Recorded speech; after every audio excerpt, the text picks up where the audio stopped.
Okay, so here let's do a few examples using what I will call the inequality-based comparison test.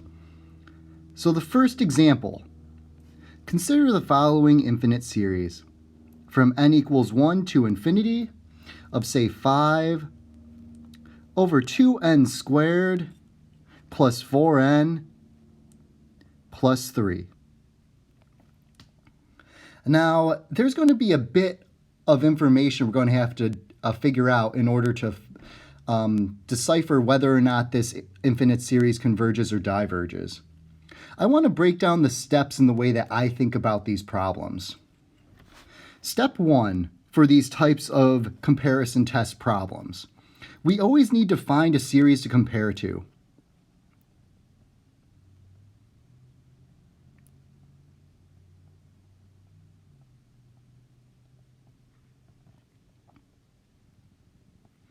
And the way that I think about this is I really ask myself, what terms dominate the numerator? Should probably actually write numerator. Numerator and denominator for large n.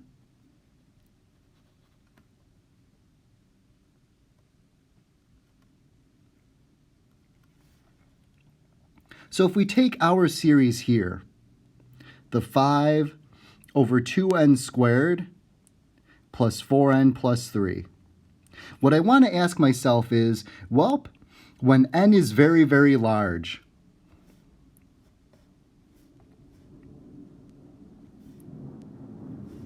what does this look like? Well, the only term that's in the numerator is the 5, so that term's going to win the numerator for very large values of n.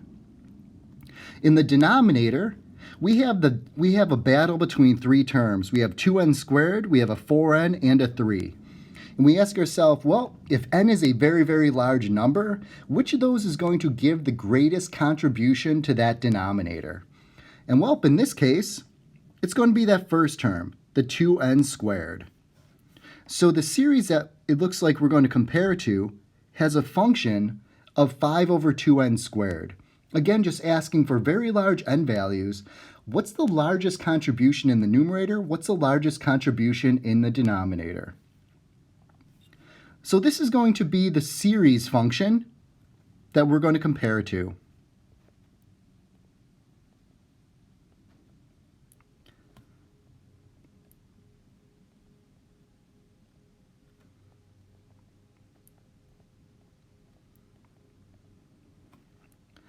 And you may have guessed it. The next thing we do is, well, if we have our series that we want to compare to now, the series n equals 1 to infinity of that series function we just found, 5 over 2n squared, we have to figure out what this series does. And well, the first thing we can do is we can pull out all the constants in front of the series. So this is a 5 halves times the series from n equals 1 to infinity of 1 over n squared. And hopefully at this point, if we spend a few seconds, we can recognize that this series, this is a p series with p equals 2, which is greater than 1, so it converges. So at this point, we figured out what series to compare our original series to in the problem. We haven't done anything else with the original series yet. The second thing we did was figure out what that comparison series actually does. The third step, we actually have to set up an inequality.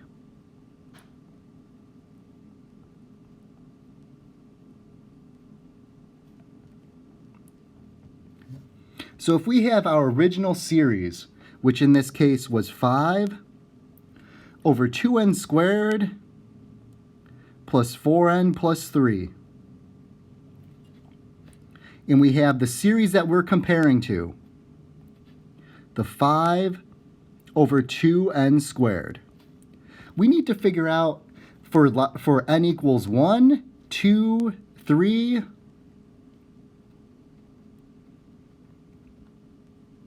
some inequality between the left side and the right side.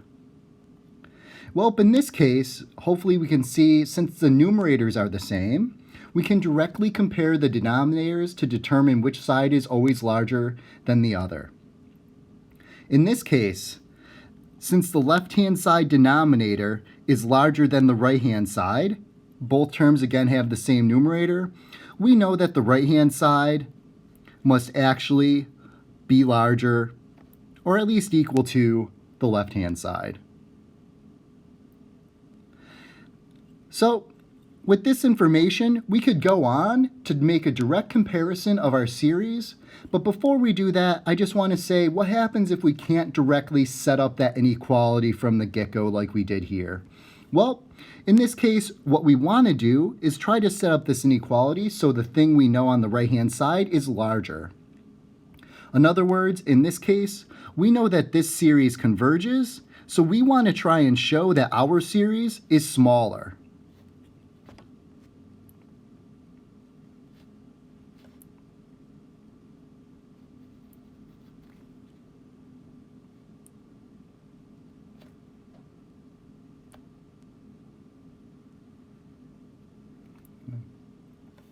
So again, if we didn't know which way this inequality actually goes, we would be trying to tell ourselves, since we know the series we're comparing to converges, we need to try and show that our series is less than or equal to that series. So we know that our series must also converge. And the way we could try to show this inequality here is, well, once we have this supposed inequality, again, I'm putting the question marks just to say we don't know if this is true yet or not, we can cross multiply both sides. So we can have 5 times the denominator of the left, which is 2n squared. Again, we're hoping that this is less than or equal to what we're putting on the right-hand side. And on the right-hand side, we have that 5 from the numerator times what was in the denominator of the left-hand side, which in this case is 2n squared plus 4n plus 3. So if we just write out the terms, this will be a 10n squared on the left side. Again, we're hoping that this inequality is true. On the right-hand side, this is 10n squared plus 20n plus 3. So we can see from both sides we could cancel out a 10n squared. So we have that 0 is less than or equal to 20n, oops, this isn't a 3, this is a 15, plus 15. And this is going to be true for all n from 1 to 2, 3, 4, and so on. So we know that this inequality is set up correctly. The fourth thing that we have to do for these types of comparison test problems is then actually make sure our logic is consistent. In other words, this is our conclusive step. And this is where we synthesize all of our information. So since we know that the series we're comparing to converges,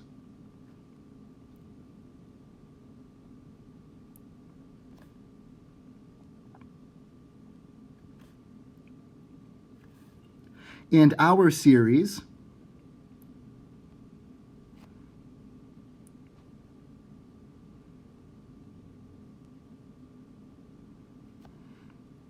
is less than or equal to that series,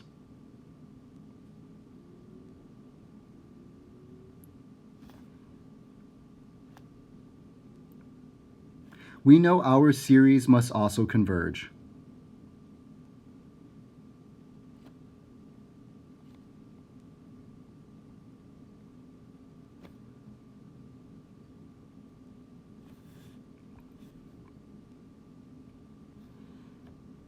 And the other thing to be explicitly clear here is, the other thing I don't think I've mentioned so far is we know our series to begin with, it has all positive terms, so it has to be greater than 0 as well.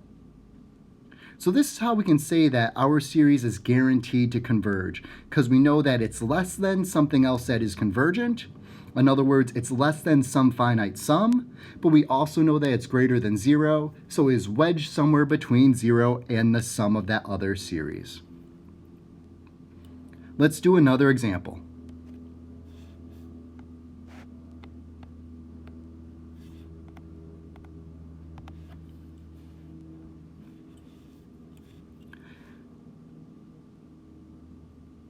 This example, consider the following series.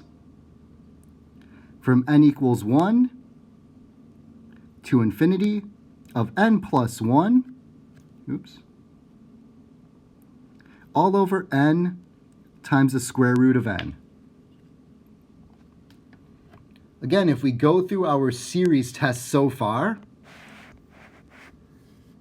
we know that this series is not a geometric series. You can go ahead and do the test for divergence and see that it'll pass the test for divergence. We could try doing integral test, but for sake of it, let's go ahead and practice comparison tests, because again, those integrals could be tricky.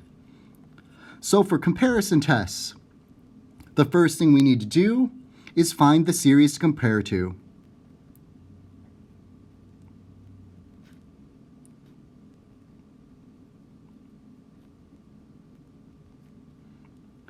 And hopefully remember from the previous example, the way we did this was we took our original series and then asked, what happens for very, very large values of n? What does this series look like? In other words, what term is going to dominate the numerator? What term is going to dominate the denominator? Well, in this case in the numerator, we have a battle between n and just the constant 1. When n gets very, very large, that n is going to win. So that numerator, the term that's going to dominate, is that n. Let's talk about this denominator. In this denominator, we have an n, we have a square root of n, but it's a product of n and square root of n. So there's actually only one term in this denominator. So that denominator, that's the only thing that is going to dominate. N square root of n. Another way we could rewrite this is n over n to the 3 halves, or 1 over n to the 1 half.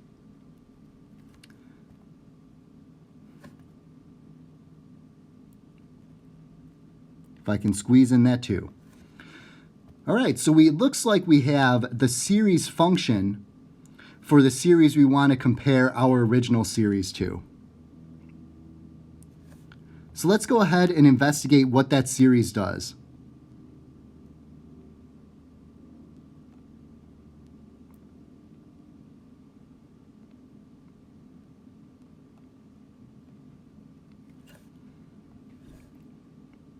So if we have the series from n equals 1 to infinity of 1 over n to the 1 half,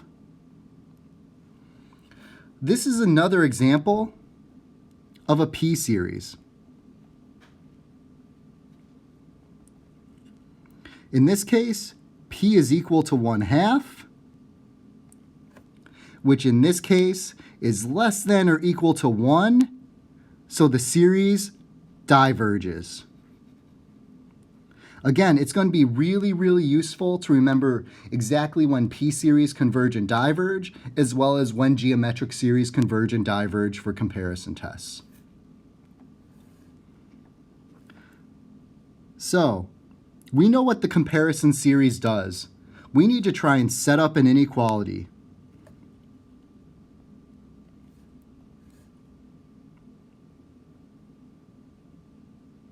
Between our series and that comparison series.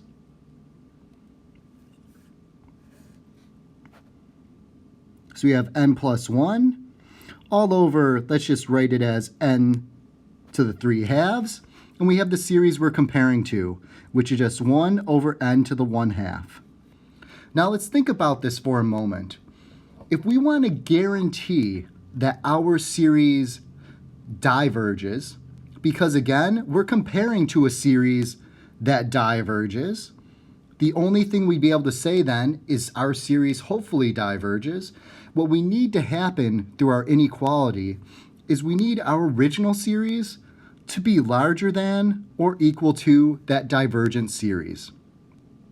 So we want this inequality to say that our original series is greater than that other divergent series function for n equals 1, 2, 3, and so on. So we haven't proved this inequality yet. We just said, you know what, in order to say something about our series, we need this inequality to face this direction. In other words, our series to be larger than that known divergent series.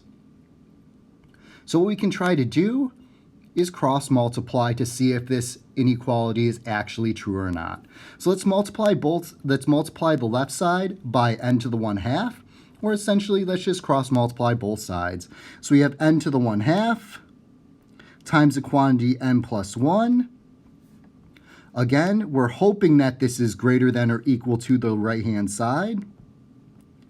I'm writing question marks just to signify we haven't shown it. And on the right-hand side, we have n to the 3/2 times 1. Doing out a little bit of algebra, on the left-hand side, we have n to the 3/2 plus n to the 1/2. When we distribute that n to the 1/2 inside the parentheses. And on the right-hand side, we just have n to the 3/2. So the n to the 3/2 cancel out, and we see that we have n to the 1/2 is greater than or equal to 0.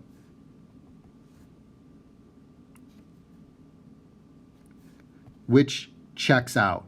So our inequality that we set up is true.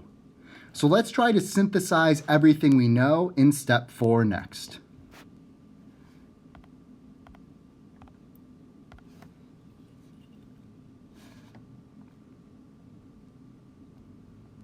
So again, with the conclusion.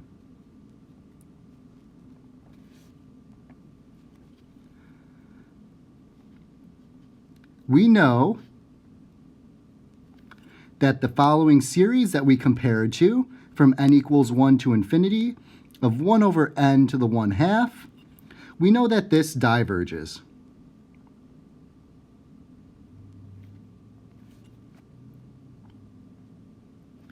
And we have shown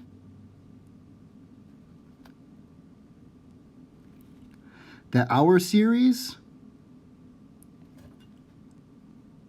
from n equals 1 to infinity of n plus 1 all over n to the 3/2, we've shown that it's greater than or equal to the series we're comparing to, which we know diverges.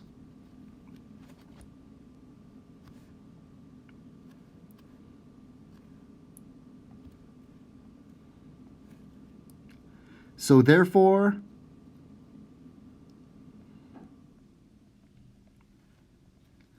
our series must also diverge.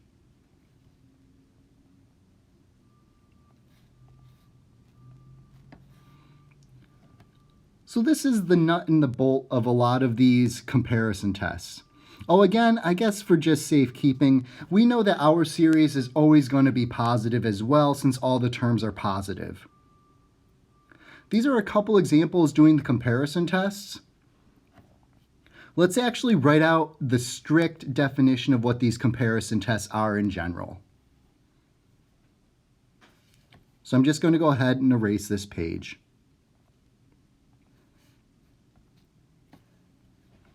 So the comparison test.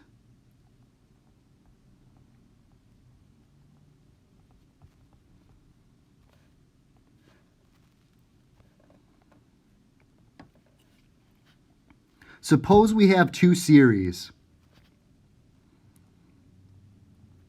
from n equals 1 to infinity of a sub n, and another series n equals 1 to infinity of b sub n.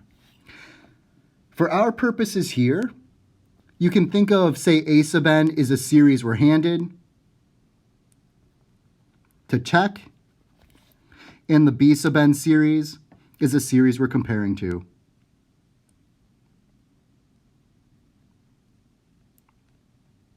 if that helps. The other thing beyond just having these two series, suppose we have these two series and all their terms are strictly positive.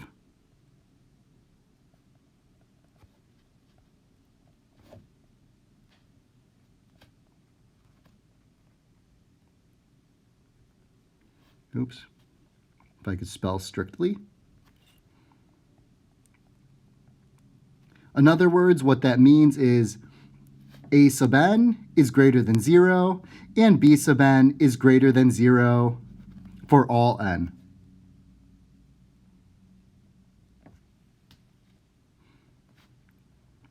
Then, if we fall in one of the following two categories, we can actually say something about our original series a sub n. The first thing,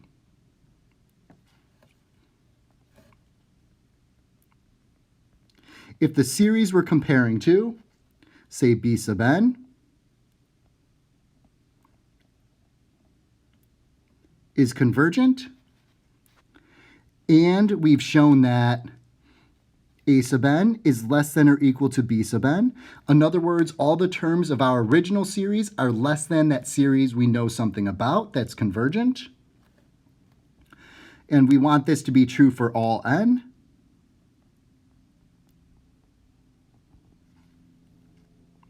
Then the series that we're asking about from 1 to infinity of a sub n is also convergent.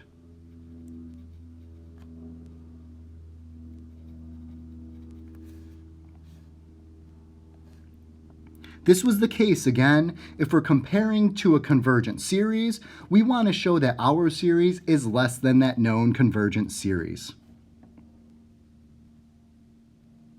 The second case that we're going to be able to say something about is if we have an infinite sum of b sub n. And we know that b sub n, the series we're going to compare to, is divergent.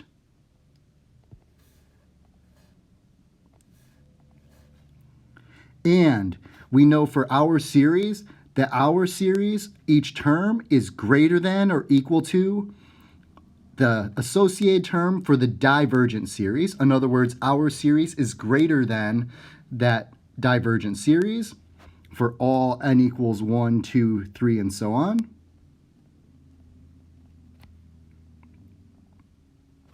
Then we can say that our series from n equals 1 to infinity of a sub n is also divergent.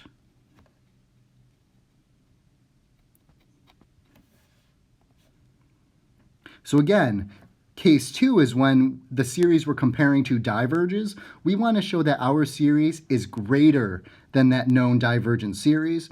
So you can automatically induce that our series is also divergent, since it's greater than a known divergent series. These are the two comparison tests when we try to set up with inequalities. The next video, we're going to talk about what happens if we cannot set up these inequalities. What would we do then? And as a spoiler, we're going to introduce a different kind of comparison test called the limit comparison test.